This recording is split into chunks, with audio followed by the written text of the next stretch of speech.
Hello and welcome to Talk a Good Game. This episode is episode 14 and we're going to be looking at the Monday night game where West Ham United beat Newcastle 2-0. With me tonight I've got Mr. Regular Gonzo. Hello Gonzo. Good evening, how are you? I'm not bad, thank you. I like your name sign there. Beautiful, isn't it? It took me ages sketching that. I can imagine.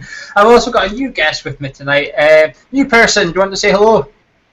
Good evening, I'm Sean Whetstone. I'm a blogger and a podcaster, so I podcast regularly on a West Ham podcast called More Than Just a Podcast, which is morethanjustapodcast.co.uk, and More is obviously as the great Bobby Moore. I also write and blog for West Ham Till I Die and Claret and Hugh, two of the biggest West Ham blogs. And I'm probably more known on Twitter, where I just go by the handle of @WestHamFootball, which I've been doing since 2008 year, when Twitter first came out, so a long time. And that is a life of Sean as we know it to date. Thanks for that, Sean. But thank you very much for popping on and giving us your time. Gonzo, we'll start with looking at the team we had last night. The one debate we had all week was who's going to be right back, but the surprise wasn't right back. It was the fact that Obiang was on the bench and Moses started. Did that surprise you, Gonzo?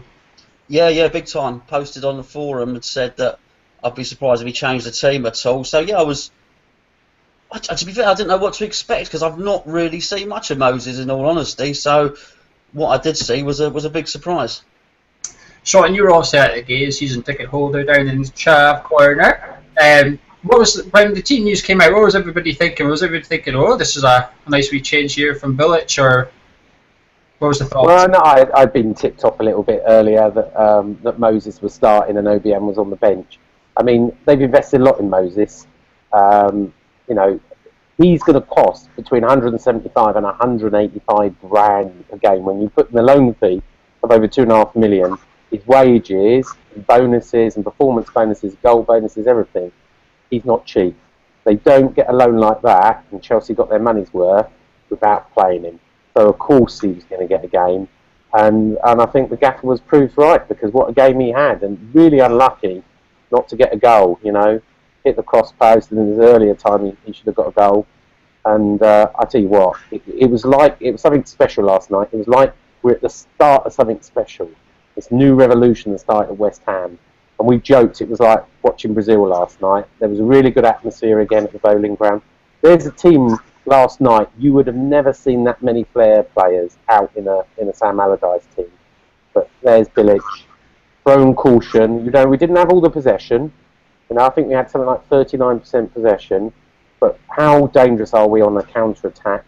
And job done. I know it was probably quite a poor Newcastle team, but it was lull. There were lulls in the game where we got a little bit bored, but 1,000% better than last season. Yeah, brilliant. We'll look at Newcastle in a bit more detail later on in the show. But Gonzo, do you think Carl Jenkinson is now under a wee bit of pressure? Because James Tompkins again played pretty well at right back. He certainly didn't do wrong. Yeah, I think so. I mean, the two performances, Bournemouth and Leicester, were poor from him. Of course, Tompkins has come in and he's had the Arsenal game and the Liverpool game. And then he played really well at right back, I thought. But what's going to happen with Ogbonna? It may well be that it doesn't matter that Jenkinson's under pressure, because if Ogbonna's got anything that's going to keep him out for a few weeks, Tompkins will go back into the centre where he looked very assured, and that will probably give Jenkinson the 2 or 3 games he needs to get a regular run at right back, get that rustiness of the under-21 competition out of his. He had a bit of a break in between the two, missed the pre-season, didn't he, because of it really. So by that time, I don't think he will be under pressure. I think he'll probably be up and running and sort of, have the position cemented. Sean, do you agree with Gonzo there, or do you think Jenkinson is under a wee bit of pressure now? Even if he comes back into the side on Saturday, do you think he's got a bit of pressure? Well, do you know what? It's one strategy I'm going to disagree with. I thought, we paid $1.5 million loan fee for Jenkinson. He just signed a brand new deal with Arsenal, so he's obviously not going to come to us unless it's for mega money. And I think his wages has gone up to 40 or 45 grand a week. I think we should be investing in a right back that's going to be there next season. And we just seem to be doing, a training ground for Arsenal. I thought Tompkins had a brilliant game last night, one of his best ever. And he looks a good right back. All right, maybe he's not as fast and he whips down you know, as fast as Jenkinson, but he's solid, you know. And he had, you know, if it wasn't for Pyatt scoring 2 goals, Tompkins would be my man of the match yesterday.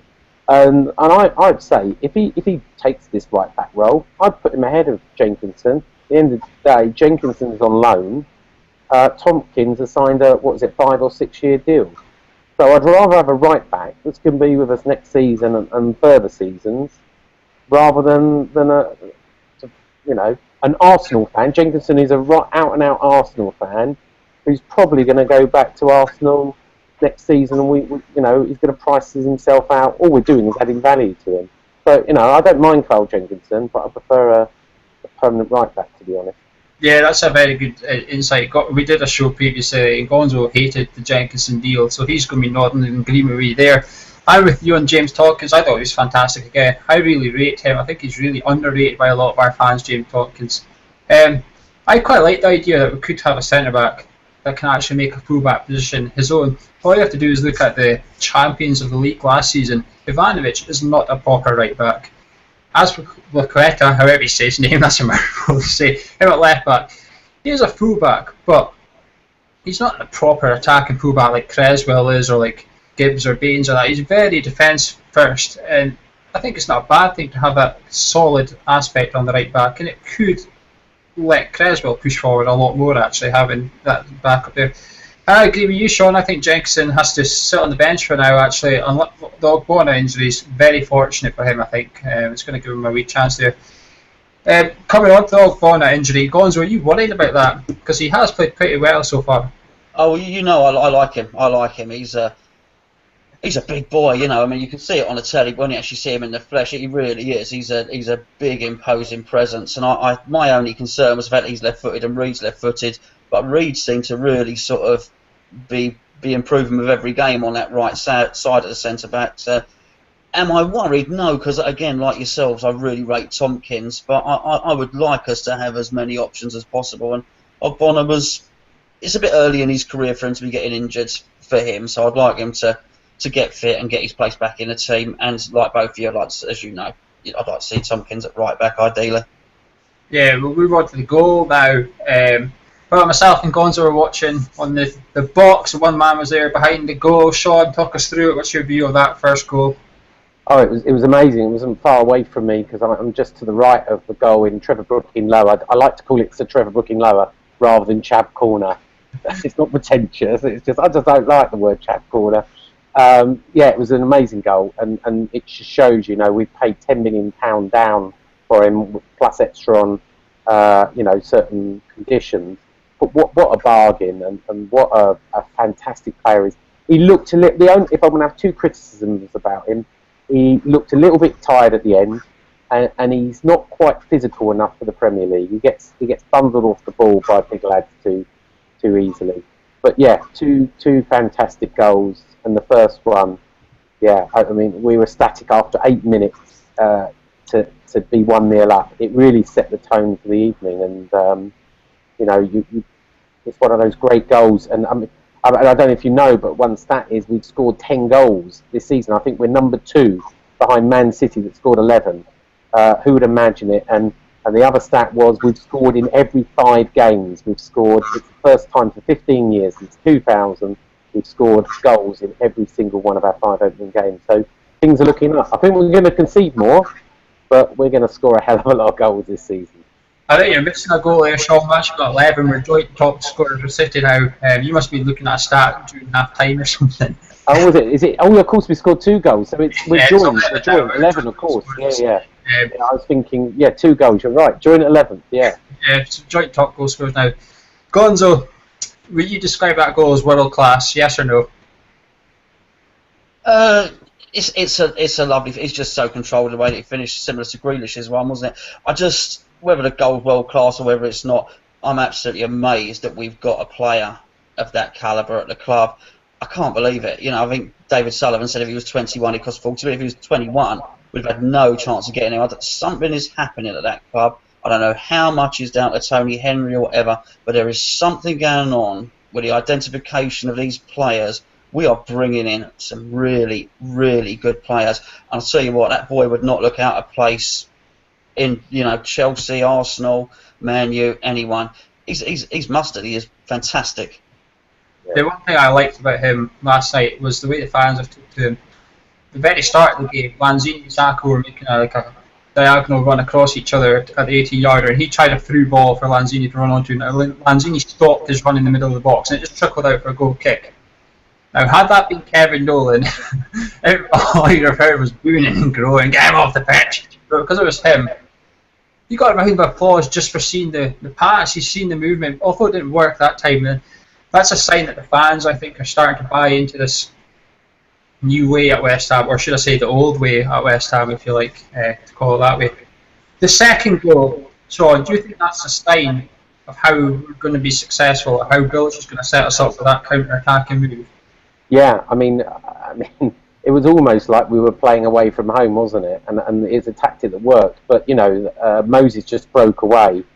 I think he had two defenders, and he just his power and everything broke through, and he was very unlucky not to score it, hit the crossbar, and there was Payet as a team player right next to him to put it away. And it's brilliant to see moves like that. And Moses, I don't know if you've seen some of the footage. A lot of Chelsea fans are going, why did we loan him out? This is just the kind of player we need. Let's just mention now, because it's great, we kept Chelsea out of relegation zone last night by winning. They are 17th, and I'll repeat it, they are 17th in the Premier League, just three places above bottom, which is Newcastle, and we put Newcastle there last night. It's not often you get to say that, so I'll say it.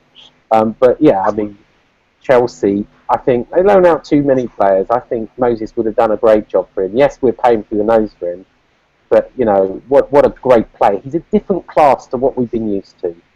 Forget Ravel Morrison, right, and forget Kevin Nolan and Matt Jarvis and all this. This is a different kind of quality, and the same with Alex Song, I'd say, when he comes back as well. We're seeing a different kind of quality player in Payet, Alex Song and Victor Moses, and that's a glimpse of the future that we might see at West Ham. Yeah, it's exciting times. Gonzo, Sean touched upon there. Do you think the plan was to let Newcastle have the lion's share of possession and hit them on the counter-attack? Well, yeah, I mean, we had young Dave Sullivan on last week, and he said he would like us to play our away tactics when we were at home, didn't he? And he was absolutely right. What I think, and we're getting the same old from Robbie Savage and all these people, very much to be careful what you wish for through, if you like. And they would say we're playing Sam tactics. We're not. We would sit so deep with Sam that the other teams could commit so many men forward without any fear of us breaking on them. Now, even though, yes, we're staying compact, we have such a threat that actually teams are thinking, do you know what, we're going to have to keep some defenders back here. So these tactics are fantastic, and it's like Sean touched on, the amount of flair in the team is brilliant. And when you've got an athlete like Coyote who's willing to win headers and win tackles, and then give these guys like, Lanzini, Payet, Moses, and whoever else, Antonio, we've got to see, of course, Zarate if he comes, they're just technical players, then we have a real threat. And why shouldn't we play counter-attacking football? Why not? I quite agree, and I think we're going to need it on Saturday afternoon. Now, moving on briefly to City, I'm not going to get Gonzo's view because we're back tomorrow night with a show with another guest. But Sean, we're going to grab your view from you. Keeper situation. Adrian's back. What do you think Billich should be doing? Because Randolph, he has impressed. Let's be honest, he has impressed quite a lot. I was a bit worried about Randolph. He had a bit of a ropey game. I can't forget which one it was at the Europa League game. I went to. It was one of the home games at Berlin Ground. And I started to worry about it, and then when he went against Bournemouth, he conceded 16 goals against Bournemouth, and he conceded another 4. He did a good performance that day, and he gave a great performance. He weren't tested very much last night, but I think he had 3 good saves. I think there was one glimpse of, he went to knock a ball out, and it sort of ricocheted off a defender, and it could have gone anywhere. There's just one small mistake, and it's the only small criticism I can have. Although, I'm going to tell you now, though, Adrian is one of my big-time favourites. I love the rapport we have with Adrian in Trevor Brooking Lower. And he's so passionate. He's got to be our number one. I know that Billich has got a bit of a reputation for rewarding success. So he doesn't like to change a team, as we saw last night. You know, he made one change, Moses for Obiang, and stayed with the team. I think we're not going to see a lot of changes on Saturday against City, but I think that one change could be Adrian, our number one goalkeeper, coming back. We need a good goalkeeper. We need the experience. We need the camaraderie, and I think Adrian will give that, and I think it comes straight back in. Brilliant. I'm looking at Saturday. Are you confident, or are you thinking, as long as we give a good go, even if we get a beat, as long as we go there, and let's be the first team to score against City, or what do you think? Are you confident, Sean? Yeah, I think we can win, you know. I think we can do exactly the same. We've got no fear, have we? Look, City are playing tonight. They're without Aguero, and if you look at the Palace game, you know, Palace nearly did it. They nearly fought out for a 0-0 draw. You know, City scored in the last, 30 seconds. I think we just got to stop them playing their game away from home. You know, as the literally say, let's park the bus, take the handbrake off, move it around a bit, and see what we can do. And who knows, if we're 0-0 with 10 minutes to go, you know, maybe, you know, on comes Victor Moses, gets his goal, and we could win 1-0. I don't think it will be a big scoring game, but I do fancy us. I do fancy us. A fairy tale 100% away record with a 1-0 win. I think it's possible. I think it'll be daft to write us off, but you know, they're a strong team. They've got a lot more money, a lot more quality players behind them. I'm just hoping they've got a little bit of fatigue, missing Aguero, and they play like they did at Palace with the lack of goals, and we can capitalise on that.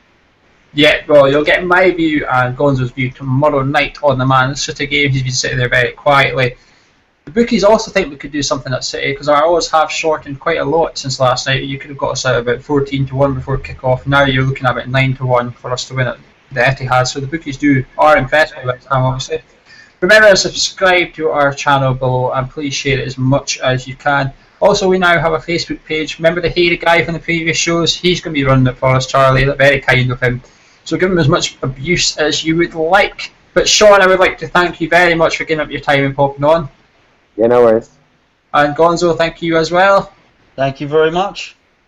We have been Hammers Chat on Tuck a Good Game, and we will see you tomorrow night. Good night.